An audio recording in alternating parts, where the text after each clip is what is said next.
CM Siddaramaiah ಮುಂದೆ ಸ್ಫೋಟಗೊಂಡಿದೆ ಇಬ್ಬರು ಶಾಸಕರ ಸಿಟ್ಟು. ಆಳಂದ ಶಾಸಕ ಬಿಆರ್ ಪಾಟೀಲ್, ಕಾಗವಾಡ ಶಾಸಕ ರಾಜು ಕಾಗೆ ಅಸಮಾಧಾನ ಹೊರಹಾಕಿದ್ದಾರೆ, ಸಿಟ್ಟು ಹೊರಹಾಕಿದ್ದಾರೆ.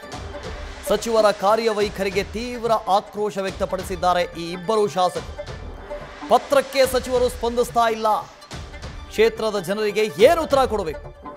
ನಮ್ಮ ಪತ್ರಗಳಿಗೆ ಬೆಲೆ ಕೊಡದೇ ಇದ್ರೆ ಕೆಲಸ ಮಾಡೋದಾದ್ರೂ ಹೇಗೆ? ಸಚಿವರು ನಮ್ಮ ಮಾತು ಕೇಳ್ತಾ ಇಲ್ಲ, ಸಚಿವರು ನಮಗೆ ಸಿಗ್ತಾ ಇಲ್ಲ. ಒಂದು ಪತ್ರ ಬರೆದ್ರೆ ಅದಕ್ಕೂ ಉತ್ತರ ಇಲ್ಲ. ನಮ್ಮ ಕ್ಷೇತ್ರದಲ್ಲಿ ಅಭಿವೃದ್ಧಿ ಆಗೋದಾದ್ರೂ ಹೇಗೆ? ಅಭಿವೃದ್ಧಿಗೆ ಅನುದಾನ ಕೊಡ್ತಾ ಇಲ್ಲ, ಅನುದಾನದ ಸಮಸ್ಯೆ ಇದೆ. ಇದರ ಮಧ್ಯೆ ಚೂರುಪಾರು ಅಭಿವೃದ್ಧಿ ಮಾಡೋಣ ಅಂತ ಹೇಳಿದ್ರೆ ಸಚಿವರು ಸಿಗ್ತಾನೇ ಇಲ್ಲ, ಕೈಗೆ ಸಿಗಲ್ಲ. ಪತ್ರ ಬರೆದ್ರೆ ಅದಕ್ಕೆ ಉತ್ತರನೂ ಇಲ್ಲ ಅಂತ ಇಬ್ಬರೂ ಶಾಸಕರು ಆಕ್ರೋಶ ಹೊರಹಾಕಿದ್ದಾರೆ. ಸಿದ್ದರಾಮಯ್ಯನವರು ದೆಹಲಿ ಯಾತ್ರೆಯಲ್ಲಿದ್ದರು. ದೆಹಲಿಯಲ್ಲಿ ಹೈಕಮಾಂಡ್ ಸ್ಪಷ್ಟವಾದ ಸೂಚನೆಯನ್ನು ಕೊಟ್ಟಿತ್ತು ಸಿದ್ದರಾಮಯ್ಯನವರಿಗೆ.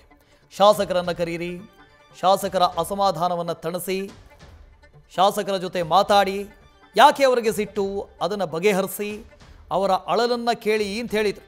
ಇದರ ಬೆನ್ನಲ್ಲೇ ಸಿದ್ದರಾಮಯ್ಯನವರು ವಾಪಸ್ ಆಗ್ತಾರೆ. ವಾಪಸ್ಸಾದ ನಂತರ ಈ ಅಸಮಾಧಾನಿತ ಶಾಸಕರನ್ನು ಕರೀತಾರೆ, ಬರ್ರಿ ಮಾತಾಡೋಣ ಅಂತ. ಅದರಲ್ಲಿ ರಾಜು ಕಾಗೆ ಆಗಿರ್ಬೋದು, ಬಿಆರ್ ಪಾಟೀಲ್ರಾಗಿರ್ಬೋದು, ಇವ್ರನ್ನ ಕರೆದಿದ್ದಾರೆ, ಮಾತಾಡಿದ್ದಾರೆ. ಅದರ ಫೋಟೋವನ್ನು ಗಮನಿಸ್ತಾ ಇದ್ದೀರಿ. ಮಾತುಕತೆ ಏನಾಗಿದೆ? ಕ್ಷೇತ್ರದ ಅಭಿವೃದ್ಧಿಗಾಗಿ ಹೆಚ್ಚಿನ ಅನುದಾನ ಕೊಡ್ತಾ ಇಲ್ಲ.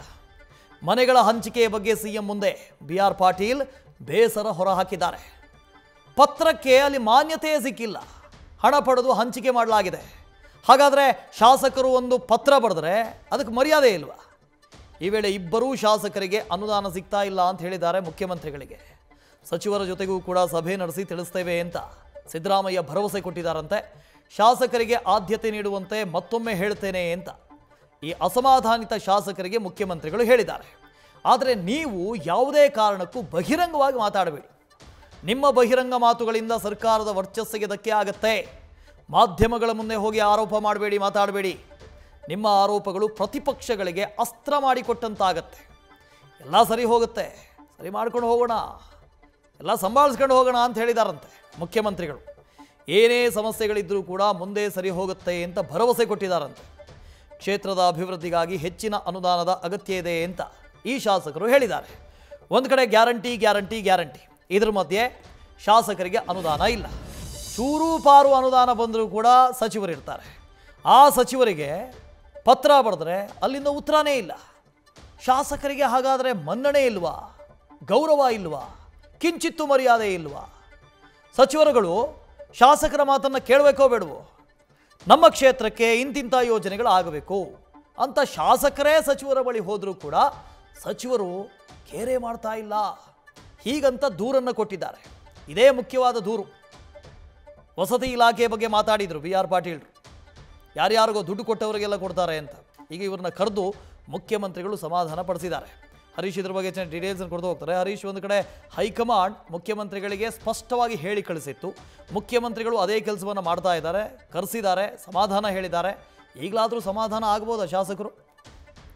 ವಾಸುದೇವ್, ಬಹಳ ಮುಖ್ಯವಾಗಿ 3 ದಿನಗಳ ಕಾಲ ದೆಹಲಿ ಪ್ರವಾಸ ಮುಗಿದ ನಂತರ ಕೂಡ ನೇರವಾಗಿ ಬರ್ತಿದ್ದಂತೆ ಯಾರು ಬಹಿರಂಗವಾಗಿ ಹೇಳಿಕೆಗಳನ್ನ ಕೊಡ್ತಾ ಇದ್ದಾರೋ ಆ ಅಂತವ್ರನ್ನ ಕರೆದು ಸಿಎಂ ಸಿದ್ದರಾಮಯ್ಯ ಅವರು ಮಾತನಾಡಿ ಕೂಡ ಅವರ ಒಂದಷ್ಟು ಸಮಸ್ಯೆಗಳ ಬಗ್ಗೆ ಮಾಹಿತಿಯನ್ನು ಪಡೆದು ಚರ್ಚಿಸಿ ಭರವಸೆ ನೀಡಿ ಕಳಿಸಿದ್ದಾರೆ. ಸೊ ಏನ್ ರಾತ್ರಿ ಬರ್ತಿದ್ದಂತೆ ಕೂಡ ನೇರವಾಗಿ ಕಾವೇರಿ ನಿವಾಸಕ್ಕೆ ಮೊದಲು ಸಚಿವ ಜಮೀರ್ ಅಹಮದ್ ಅವರು ಆಗಮಿಸಿದ್ರು. ಅಂದ್ರೆ ಸಿಎಂ ಸಿದ್ದರಾಮಯ್ಯ ಅವರ ಆಗಮನಕ್ಕೂ ಮೊದಲೇ ಅಲ್ಲಿ ಸಿದ್ದರಾಮಯ್ಯ ಅವರಿಗಾಗಿ ಕಾಯ್ತಾ ಇದ್ರು ಕಾವೇರಿ ನಿವಾಸದಲ್ಲಿ. ಸಿದ್ದರಾಮಯ್ಯ ಅವರು ಬರ್ತಿದ್ದಂತೆ ಸೊ ಅಲ್ಲಿ ಆಗಿರ್ತಕ್ಕಂಥ ಬೆಳವಣಿಗೆ ಬಗ್ಗೆ ಸಂಪೂರ್ಣ ಮಾಹಿತಿಯನ್ನು ನೀಡಿದರು. ದಾಖಲೆಗಳ ಸಮೇತ ಸಚಿವ ಜಮೀರ್ ಅಹಮದ್ ಅವರು ಸಿಎಂ ಸಿದ್ದರಾಮಯ್ಯ ಅವರಿಗೆ ತನ್ನ ವಿರುದ್ಧ ಬಂದಿರುವ ಆರೋಪಗಳ ಸಂಬಂಧ ಸ್ಪಷ್ಟನೆ ಕೊಡ್ತಕ್ಕಂಥ ಒಂದು ಪ್ರಯತ್ನ ಮಾಡಿದ್ರು. ನಾವು ಯಾವುದೇ ಕಾರಣಕ್ಕೂ ಈ ರೀತಿಯ ಭ್ರಷ್ಟಾಚಾರ ಮಾಡಿಲ್ಲ, ಯಾವ ರೀತಿ ಮನೆ ಹಂಚಿಕೆ ಆಗುತ್ತೆ, ಪ್ರಕ್ರಿಯೆ ಏನಾಗಿದೆ, ಸೊ ಏನು ಎತ್ತ ಸಂಪೂರ್ಣ ಮಾಹಿತಿಯನ್ನು ಸಿಎಂ ಸಿದ್ದರಾಮಯ್ಯ ಅವರಿಗೆ ಕೊಟ್ಟು ಅವರು ನಿರ್ಗಮಿಸಿದ್ರು. ಅದಾದ ನಂತರ ಕಾಗೆ ಅವ್ರ ಜೊತೆ ಸುದ್ದಿಗೋಷ್ಠಿ ಚರ್ಚೆ ನಡೆಸಿದ್ರು. ಕಾಗೆ ಅವರಿಗೆ ಬಹಿರಂಗವಾಗಿ ಯಾವುದೇ ಕಾರಣಕ್ಕೂ ಹೇಳಿಕೆಗಳನ್ನ ಕೊಡಬೇಡಿ, ಈ ರೀತಿ ಕೊಟ್ಟಿದ್ದೇ ಆದಲ್ಲಿ ಸರ್ಕಾರದ ವರ್ಚಸ್ಸಿಗೆ ಧಕ್ಕೆ ಆಗುತ್ತೆ. ಸೊ ಹೈಕಮಾಂಡ್ ಕೂಡ ಈ ಒಂದು ವಿಚಾರಕ್ಕೆ ತುಂಬಾ ಬೇಸರಗೊಂಡಿದೆ ಅನ್ನುವಂತ ಮಾತನ್ನ ಅವ್ರ ಗಮನಕ್ಕೆ ತರುವಂತ ಒಂದು ಪ್ರಯತ್ನ ಮಾಡುತ್ತೆ. ಒಂದು ಹಂತದಲ್ಲಿ ಕಾಗೆ ಅವರು ಸಚಿವರ ಕಾರ್ಯವೈಖರಿ ಬಗ್ಗೆ ತೀವ್ರ ಅಸಮಾಧಾನವನ್ನು ಕೂಡ ವ್ಯಕ್ತಪಡಿಸಿದ್ದಾರೆ. ಕ್ಷೇತ್ರದಲ್ಲಿ ಕೆಲಸ ಮಾಡಬೇಕು ಅಂದ್ರೆ ತಮ್ಮ ಪತ್ರಗಳಿಗೆ ಕಿಮ್ಮತ್ತು ಸಿಗದೇ ಇದ್ದರೆ ಹೇಗೆ ಕೆಲಸ ಮಾಡಬೇಕಾಗತ್ತೆ, ಅಭಿವೃದ್ಧಿ ಕೆಲಸಗಳಿಗೆ ಅನುದಾನದ ಕೊರತೆ ಇದೆ, ಹಾಗಾಗಿ ಆ ವಿಚಾರಕ್ಕೆ ಸಂಬಂಧಪಟ್ಟ ತಮಗೆ ಬೇಸರ ಇದೆ ಅನ್ನುವಂತ ಮಾತನ್ನ ಸಿಎಂ ಸಿದ್ದರಾಮಯ್ಯ ಅವರು ಮುಂದೆ ವ್ಯಕ್ತಪಡಿಸಿದ್ದಾರೆ.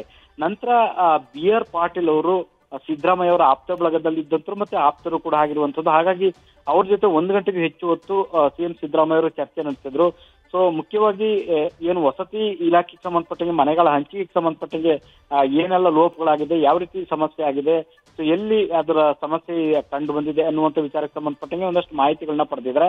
ಈ ಒಂದು ಸಂದರ್ಭದಲ್ಲಿ ನೇರವಾಗಿ ಕೂಡ ಮನೆ ಹಂಚಿಕೆಗಳ ವಿಚಾರವಾಗಿ ಅಸಮಾಧಾನವನ್ನ ವ್ಯಕ್ತಪಡಿಸಿದ್ದಾರೆ. ತಾವು ಕೊಟ್ಟಂತ ಪತ್ರಕ್ಕೆ ಅಲ್ಲಿ ಮಾನ್ಯತೆ ಸಿಕ್ಕಿಲ್ಲ ಅನ್ನುವಂತಹ ಅಸಮಾಧಾನವನ್ನ ಏನು ಮಾಧ್ಯಮಗಳ ಮುಂದೆ ವ್ಯಕ್ತಪಡಿಸಿದ್ದಾರೆ, ಅದನ್ನ ನೇರವಾಗಿ ಸಿಎಂ ಸಿದ್ದರಾಮಯ್ಯ ಮುಂದೆ ಕೂಡ ಅದನ್ನ ಮತ್ತೊಮ್ಮೆ ಪುನರುಚ್ಚಾರ ಮಾಡಿದ್ದಾರೆ. ಹಾಗಾಗಿ ಸಿಎಂ ಸಿದ್ದರಾಮಯ್ಯ ಅವರು ಶಾಸಕರ ಅಭಿಪ್ರಾಯವನ್ನೆಲ್ಲವನ್ನ ಆಲಿಸಿದ್ದಾರೆ, ಸಮಸ್ಯೆಯನ್ನ.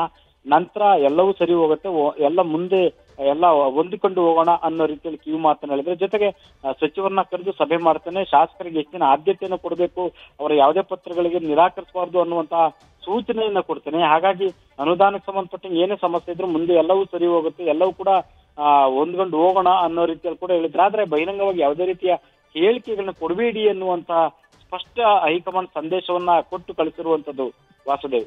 Okay, thank you Harish. ಇನ್ನು ಭಾರೀ ಮಳೆಯ ಹಿನ್ನೆಲೆಯಲ್ಲಿ ರಾಜ್ಯದ ಹಲವು ಜಿಲ್ಲೆಗಳ ಶಾಲೆಗಳಿಗೆ ರಜೆ ಘೋಷಣೆ ಮಾಡಲಾಗಿದೆ. ನ್ಯೂಸ್ ಫಸ್ಟ್ ನಿರ್ಭೀತಿಯಿಂದ ನಿಮ್ಮ ಪರವಾಗಿ.